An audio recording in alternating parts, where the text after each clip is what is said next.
boys and girls, I have a fun book for us today. See if you can figure out why I chose this one. It's called Every Cowgirl Needs a Horse, and it's written by Rebecca Janney, and it's illustrated by Lynn Averill. Every cowgirl needs a horse.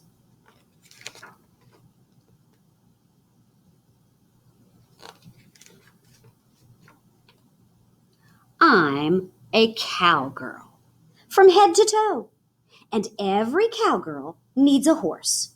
So I asked for one for my birthday. Oh, here's the plan for my birthday. I need a horse. That is most important. I need other stuff too. Brushes and oats and a saddle and a bridle. And look, she has the horse living in her garage. Whew. Birthday morning. I shook the sleep out of my braids and dressed for riding. I pulled up my jeans, snapped on my chaps, tugged on my boots, and tipped my hat. "Mornin', Nellie Sue," I said to the mirror. "Mornin'," Mama answered. "What would the birthday girl like for breakfast?" "Ooh, something that'll stick to my ribs. I got chores to do." After breakfast, I hosed fresh water into Ginger's trowel and moseyed off to muck the stalls in the barn. Outside, I scattered seeds for the free-range chickadees. Mama called out, "Need a little help?" "No," I said. "What I really need is a horse." I wrangled our wagon out of the shed and piled it high with grass harvested from our own backyard. "Only the best for my new filly." Daddy asked, "Do you need any help?" "No, but I do need a horse," I told him. Lunchtime came, but my horse had not. Still, I'd worked up an appetite doing chores, and Mama made my favorite chili and beans. After lunch, Daddy hollered, "Time to round 'em up for cake and ice cream." I looped Ginger's leash into a lasso. Yee-haw! We've got herdin' to do. We circled the block, barking and yelling, until we scared up a stampede of kids. One little one broke away, and I almost had to hog tie him. I threw up my arms and shouted, "I'd do better with a horse."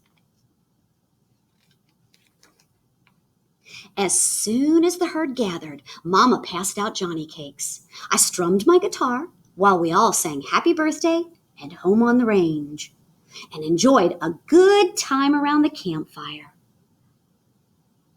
And then it happened. Daddy said, "Hey, Nellie Sue, got a horse here for you." He patted the saddle of a brand new bike. "Isn't she a beauty?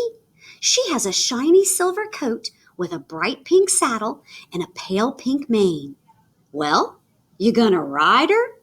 Daddy asked. Uh-oh, look at that face.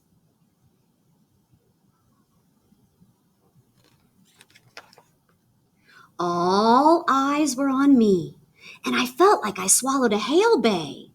I wasn't real keen on riding a horse with wheels where hooves ought to be. "She's ready for riding," Daddy said. I walked over to her with my palm out flat so she could get a good sniff. "Well, beauty," I whispered, "you gonna let me lead you around a little?" With everyone staring, I judged I better give 'em a show. Like a true cowgirl, I put one boot in the stirrup, flung my other leg over the saddle, and pedaled like I was running from a wild hog. We skedaddled down that hill. "Giddy up!"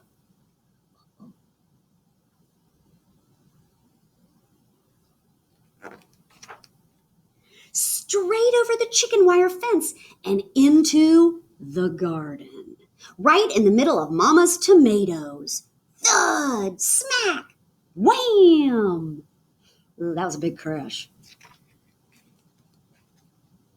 Beauty was hurt real bad. I hugged her close and hollered for my dad. Look, Daddy, I cried. That chicken wire's poking right through her hoof. Sure enough, Beauty had a puncture wound. Will she be okay? I asked.